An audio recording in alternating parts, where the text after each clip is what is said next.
Oke, jadi akhir-akhir ini kayaknya saya lagi puber kedua ya. Karena kata orang itu kalau misalkan orang udah kepala tiga akan melewati fase di mana yang namanya puber kedua. Entah kenapa sekarang saya jadi hobi mainan mobil lagi. Jadi dulu waktu kepala dua saya itu suka banget yang namanya modif-modif mobil. Mobil saya itu sampai pendeknya dulu sampai nggak bisa jalan. Terus saya juga suka drifting, tapi dulu itu lebih ke menghabis-habiskan uang daripada menghasilkan uang. Nah di umur saya yang kepala tiga ini entah kenapa saya suka mobil lagi. Cuman saya mencoba untuk menghasilkan uang di hobi saya yang satu ini. Dan ya sekarang saya lagi coba untuk usaha jual beli mobil. Dan ada satu device yang bakalan menemani saya untuk usaha jual beli mobil ini. Namanya adalah Samsung Galaxy M33 yang niat awalnya itu cuman saya gunakan untuk WA-an aja. Karena nomor WA saya itu banyak, jadi ada usaha untuk yang laptop, ada WA pribadi. Dan kebetulan Samsung Galaxy M33 ini di dalam paket pembeliannya itu saya dapat bundling kartu XL. Jadi ya sekalian saya nggak perlu beli nomor lagi. Tapi ternyata setelah saya pakai berhari-hari, Samsung Galaxy M33 ini ternyata memiliki fungsi yang lebih dan bukan cuma berfungsi sebagai WhatsApp aja.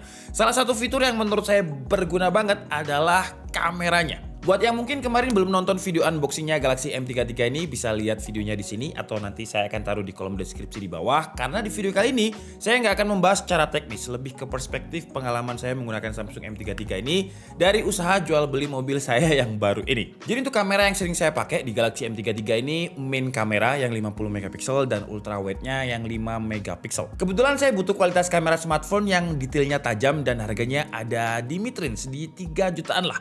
So ya, akhirnya saya memutuskan untuk pakai Galaxy M33 ini.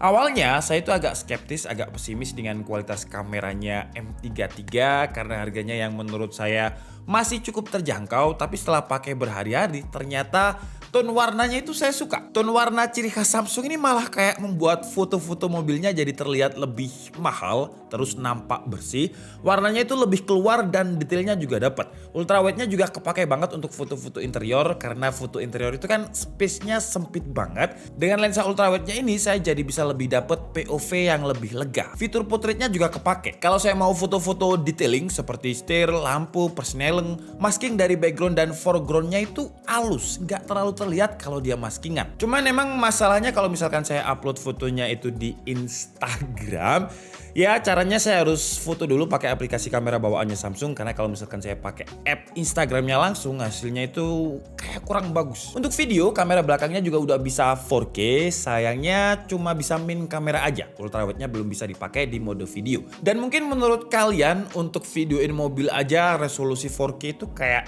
terlalu lebay gitu. Tapi sebenarnya enggak. Jadi kalau misal kita edit video 4K dan kita render di resolusi Full HD, hasilnya akan lebih bagus. Karena simpelnya resolusi 4K itu sama dengan 4 kalinya resolusi Full HD. Jadi kalau 4K terus kita render ke Full HD, dia akan lebih padat pixelnya karena di downscale. Kalau misalkan kita bikin videonya Full HD terus kita upscale ke 4K, pixelnya akan berkurang. Jadi pixelated nanti di situ. Dan kalau pixelated tentu dilihat itu nggak akan bagus. Dan untuk kebutuhan saya yang videoin mobil, kualitas 4K-nya menurut saya juga udah lebih dari bagus. Contohnya seperti ini videonya. Ya, jadi ini kita ada Honda Jazz tahun 2019, Matic, kilometernya masih 40.000, warnanya orange. Barangnya bagus, biasanya kan kayak gitu ya kalau misalkan orang-orang jualan mobil. Tapi enggak, ini fokus kita nge-review videonya yang 4K. Kalau misalkan saya pegang di tangan satu, kerasa banget getarnya tuh ya.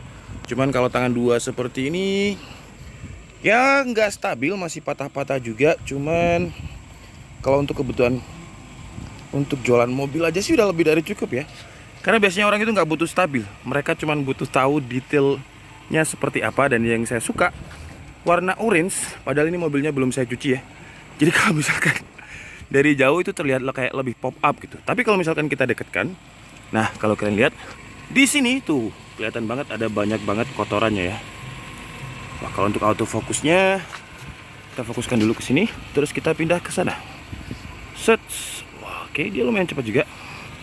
Set. Kalau untuk selfie kameranya, jujur aja untuk kebutuhan saya jarang pakai. Cuman ya ini saya share aja, siapa tahu kalian punya bidang usaha lain yang butuh selfie kamera, kayak jualan kontak lens mungkin yang butuh foto muka. Selfie kameranya ini walaupun cuma 8 megapiksel, tapi jelas nggak kalah kualitasnya dengan 16 megapiksel yang ada di brand lain di harga yang sama. Kualitas kameranya ini Samsung banget gitu, walaupun resolusinya kecil. Di menu kameranya ini juga ada filter yang namanya Fun, yang sebenarnya filter ini kayak diambil aja dari Snapchat tapi sudah terintegrasi dengan app bawaannya kamera Samsung. Kenapa dinamakan Fun? Karena ketika fitur ini saya pakai, ternyata saya sama teman-teman saya itu ketawa terus ya.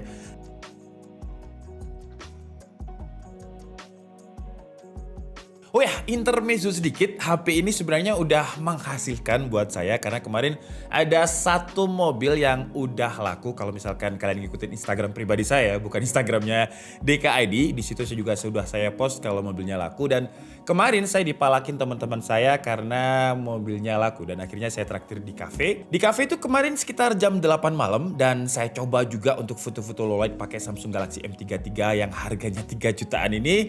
Menurut saya untuk kualitas low lightnya juga udah oke banget di harganya. Selain kamera, walaupun ini seri M, tapi performanya mirip-mirip dengan Samsung Galaxy A series karena chipsetnya memang sama seperti Samsung Galaxy A53. Jadi dia pakai Exynos 1285 nanometer chipset terbarunya Samsung. Dimana konektivitasnya ini udah 5G. Kalau masalah 5G sayangnya saya belum bisa cobain karena saya hidup di daerah yang belum bisa support 5G. Tapi kalau performanya mirip-mirip lah dengan A53. Bedanya yang ada di saya ini RAM-nya 6GB, jadi skor Antutunya itu beda tipis-tipis dengan A53 yang RAM 8GB yang kita review beberapa bulan yang lalu. Kalau kita gunakan untuk gaming, Mobile Legends dia dapat settingannya itu di refresh rate high dan grafiknya ada di high juga. Ultranya belum ke unlock. Ketika saya coba main di settingan ini, dia dapat average FPS ada di kisaran 50 sampai 60 FPS. Gak ada masalah kalau di game Mobile Legends. Untuk PUBG sayangnya dia dapatnya settingan smooth high karena memang Exynos 1280 masih tergolong chipset baru, jadi perlu dioptimalisasi lagi. Tapi Samsung kan berani kasih garansi software update sampai 2 kali. Seharusnya kurun waktu 2 tahun udah bisa unlock beberapa settingan aplikasi biar lebih optimal. Tapi yang ada sekarang ya harus diterima dulu ya. Untuk kalian player PUBG settingannya masih ada di smooth high. Kalau untuk Genshin Impact di settingan lowest 60 fps dia dapat average itu sekitar 20 sampai 25 fps. Jadi kalau Genshin Impact ya nggak saya sarankan lah di HP yang ini karena nggak playable. Kalau untuk temperaturnya ketika kita coba main Genshin walaupun dia nggak playable sekitar 1 jam, saya cuma pengen tahu suhu terpanasnya aja. Jadi di bagian belakang itu dia ada di kisaran 49 derajat Celcius, tapi itu di bagian chipset aja yang dekat kamera. Untuk posisi tangan pas pegang HP-nya ketika bermain game ini nggak terlalu panas. Sebenarnya kalau misalkan untuk gaming nggak bakalan saya pakai untuk game sih ya HP ini karena memang kebutuhan saya nggak di situ. Jadi saya pakai untuk produktivitas. Dan pengalaman saya sosial mediaan di sini, wah udah chipsetnya ini udah terlalu kenceng lah kalau digunakan untuk sosial media. Mau scroll Facebook buat lihat mobil apa aja yang dijual di area saya dengan harga pasaran berapa, aman dan juga nyaman. Di aplikasi OLX jual beli mobil juga nyaman, aplikasi mobil 123 juga nyaman. Kalau misalkan saya bosen liatin mobil, biasanya saya scroll di TikTok dan dia udah nyaman karena memang refreshnya udah 120 Hz. Dan aplikasi yang sering banget saya pakai di sini adalah Lightroom, dan Lightroom ini nyaman banget sih di sini ya. Karena Lightroom itu kan saya biasanya upload preset, saya pilih preset, dan di Lightroom ini ketika saya ekspor fotonya ke galeri dengan hasil preset yang udah saya pilih itu juga cepet. Kalau masalah layarnya yang TFT di video unboxing kemarin udah kita bahas. Kalau TFT-nya di Samsung itu beda dengan TFT yang ada di pasaran. Ini tipe TFT-nya itu PLS bukan TN, yang secara warna udah bagus, dilihat dari pinggir juga udah mirip IPS banget, gak ada color shifting ataupun screen bleeding. Dan HP ini sering banget saya pakai di outdoor karena kalau misalkan saya pas lagi foto mobil itu saya suka pas cahayanya cerah,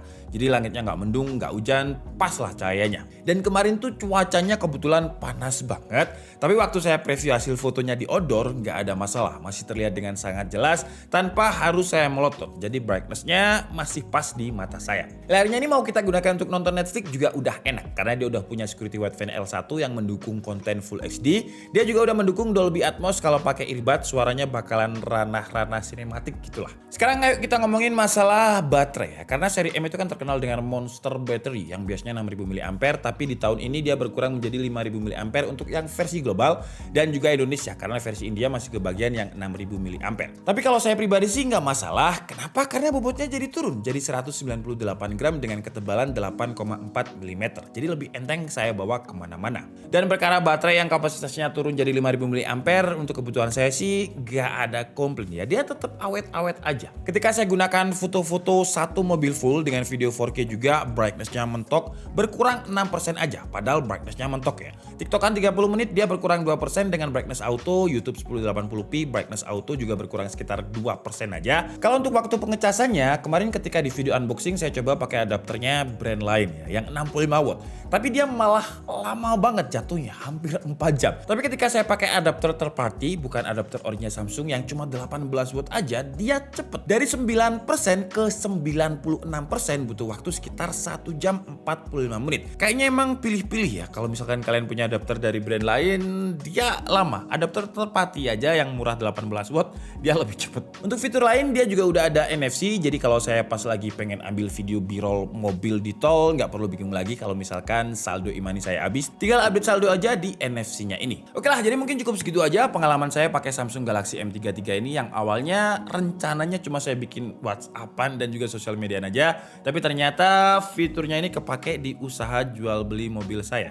Kalau kalian pengen tahu Instagram jual beli mobil saya nanti di deskripsi ya. Sekalian numpang promosi aja. Kalau untuk kekurangannya ya kalian udah tahu lah ya, sayangnya Samsung Galaxy M33 ini adapternya nggak ada. Untungnya adapter pihak ketiga saya yang 18 watt ini udah lumayan cepet, walaupun sebenarnya kapasitas fast charging Samsung M33 5G ini adalah 25 watt. Jadi saran saya sih ya kalian harusnya beli adapter terpati yang 25 watt atau langsung bisa beli adapter ori dari official store-nya Samsung. Terus kalau untuk kameranya yang saya pakai itu cuma 2 aja, jadi ada ultra wide dan wide. Selfie-nya sih bagus sebenarnya, cuman jarang saya pakai aja. Terus nggak ada IP rating di HP ini, jadi kalau foto mobil outdoor mendung saya harus mengurungkan niat. Paling itu aja sih ya kalau untuk kekurangannya. Terus kalau untuk masalah desain, sebenarnya untuk warna yang green ini saya suka banget ya. Tuh ya di kamera itu kayak terlihat kayak warnanya itu bukan green, ada white-nya gitu. Jadi kayak warna-warna futuristik gitu. Cuman untuk bingkai kameranya saya lebih suka bingkai kamera di Samsung Galaxy M23. Cuman kalau masalah desain itu kan preferensi masing-masing sih ya. Oke lah, jadi itu adalah pengalaman saya pakai Samsung Galaxy M33 ini. Kalau kalian pengen beli mobil, deskripsi di bawah ya linknya. Oke, jadi cukup segitu aja. Saya minta maaf kalau ada kesalahan dalam penyampaian informasi. Seperti biasa, kalian bisa mengkoreksinya di kolom komentar. Saya Dika Budi and see you on the next video. Bye-bye.